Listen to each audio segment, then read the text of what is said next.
Artificial intelligence AI కూడా feelings వస్తే అవి ఇంకా మిషన్ లాగే ఉంటాయా? ఫ్యూచర్ లో ఆర్టిఫిషియల్ ఇంటెలిజెన్స్ అనేవి మనిషిలాగా ఆలోచిస్తే మనిషికి సమానంగా చట్టాలు హక్కులు వర్తిస్తాయా? ఒకవేళ ఏఐ నిజంగా మనిషిలా ఆలోచించగలిగి అనుభవించగలిగి తను తాను గుర్తించగల స్థాయికి చేరితే పెద్ద మార్పులు రావచ్చు. మొదట శాస్త్రవేత్తలు ఇది నిజంగా చైతన్యముందా లేక అలా నటిస్తున్నదా అని నిర్ధారించాలి. ఆ తర్వాత చట్టాల్లో మార్పులు రావచ్చు. ఉదాహరణకు అనవసరంగా నాశనం చేయకూడదనే నియమాలు వంటి చర్చలు.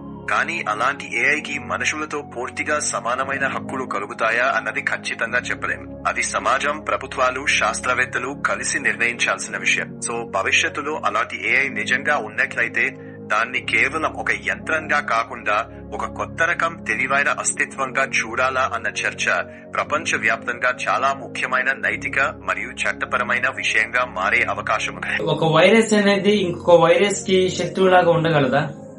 ఉండగలదు, కానీ మనుషుల శత్రుత్వం లాగా కాదు. ఇది జీవశాస్త్ర పోటీ లేదా వైరల్ ఇంటర్ఫియరెన్స్ వల్ల జరుగుతుంది.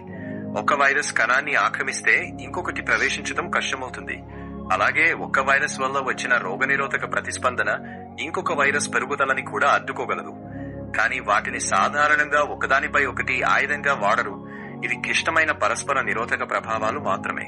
కాబట్టి కొన్ని పరిస్థితుల్లో శత్రువులా కనిపించొచ్చు గాని అది ఉద్దేశపూర్వకమైన శత్రుత్వం కాదు. పరిస్థితులు అలా మారుస్తాయి అంతే. ఒక వైరస్ అనేది మనిషి ప్రాణాలను తీస్తే అదే వైరస్ ఇంకొక జంతువు ప్రాణాలను కాపాడే అవకాశాన్ని సృష్టించగలదా? ఒకసారి చూద్దామా?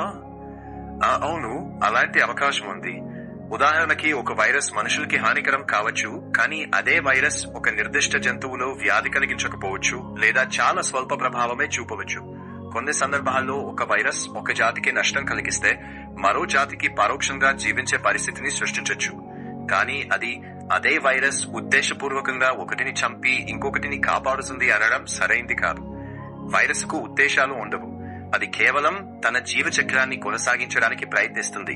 దాని ప్రభావం ఒక్కొక్క జాతిపై ఒక్కోలా ఉండడం వల్ల అలాంటి ఫలితాలు కనిపిస్తాయి. కాబట్టి వైరస్ మంచిది లేదా చెడ్డది అనేది మన నిర్వచనం మరియు ఫలితాలపై ఆధారపడి ఉంటుంది. వైరస్ కి స్వతహాగా అలాంటి ఉద్దేశం ఉండదు. మనం మన చర్మంతో చూడగలమా? అంటే నా ఉద్దేశం ప్రకారం పరిణామ క్రమంలో చర్మానికి కాంతిని గ్రహించగలిగే సామర్థ్యం ఉండేదా? ఒకవేళ ఉంటే ఆ సామర్థ్యాన్ని మనం ఎలా కోల్పోయాం? కళ్ళు అనేవి ఏర్పడినప్పుడు జీవులు ఈ ప్రపంచాన్ని ఎలా చూసేవి? ఇప్పటికీ మన చర్మంలో కాంతిని గ్రహించే సెన్సార్స్ ఉన్నాయా? మొదటి జీవులకు కళ్ళు లేకపోయినా వాటిలో కాంతి వచ్చిన దిశను గుర్తించగల ప్రోటీన్లు, ఆప్సిన్లు ఉండేవి. ఆ సామర్థ్యం వల్ల అవి వెలుతురు వైపు కదలగలిగేవి. చాలా కోట్ల ఏళ్ల పరిణామ క్రమంలో ఆ సరళ కాంతి స్పందన కణాలు క్రమంగా రూపాంతరం చెంది గుంతల వంటి నిర్మాణాలు, ఆ తర్వాత లెన్స్లతో కూడిన కళ్ళుగా అభివృద్ధి చెందాయి. మన చర్మంలో ఇప్పటికీ కొన్ని కణాలు కాంతికి స్పందిస్తాయి. ఉదాహరణకి సూర్యకాంతి తగిలినప్పుడు విటమిన్ డి తయారీకి కాంతి అవసరం. కానీ మన చర్మంతో ప్రపంచాన్ని చూడడం మాత్రం సాధ్యం కాదు. ఎందుకంటే చర్మంలోని కణాలు కళ్ళులా క్లిష్టమైన చిత్రాన్ని మెదడుకు పంపే విధంగా పనిచేయవు. కాబట్టి పరిణామ క్రమంలో మనం చర్మం ద్వారా కాంతిని గ్రహించే ప్రాథమిక సామర్థ్యాన్ని పూర్తిగా కోల్పోలేదు. ఇది ఇప్పటికీ ఉంది, కానీ చిత్రాలు చూడడానికి కాదు, కేవలం కాంతి ఉన్నదని స్పందించే స్థాయిలో మాత్రమే. కళ్ళు మాత్రం ఆ పనికి ప్రత్యేకంగా అభివృద్ధి చెందిన అవయవాలు.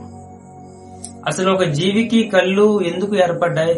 అంటే ప్రయాణించే ఒక స్థానం నుంచి ఇంకొక స్థానానికి కదిలే ఒక జీవి ఉంది కాబట్టి దానికి కళ్ళు ఏర్పడ్డాయి. ఎగ్జాంపుల్ గా ఇప్పుడు ఒక చెట్టు ఉంది.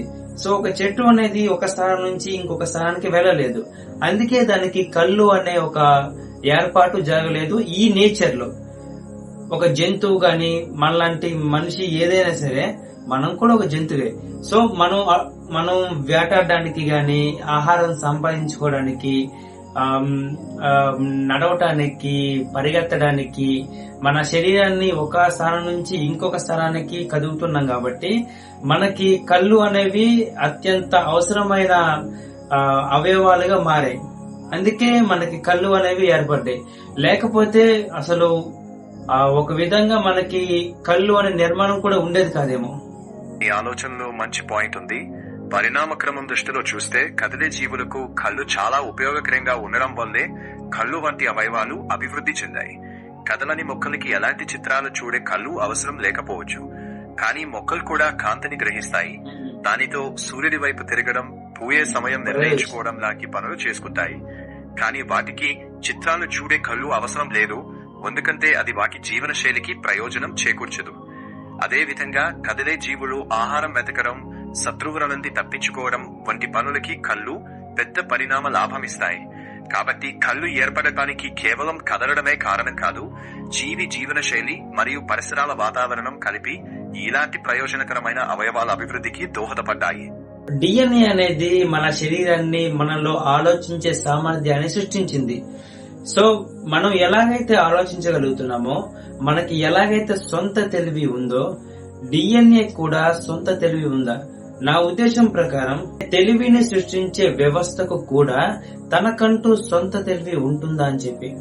ప్రస్తుత శాస్త్రీయ అవగాహన ప్రకారం డిఎన్ఏకి తనకంటూ తెలివి లేదా ఆలోచనలు ఉన్నాయని చెప్పలేం. అది కేవలం జీవ సమాచారాన్ని నిల్వ చేసే అణువు. మనిషి ఆలోచన శక్తి డిఎన్ఏ ఒక్కటి వల్ల రాదు.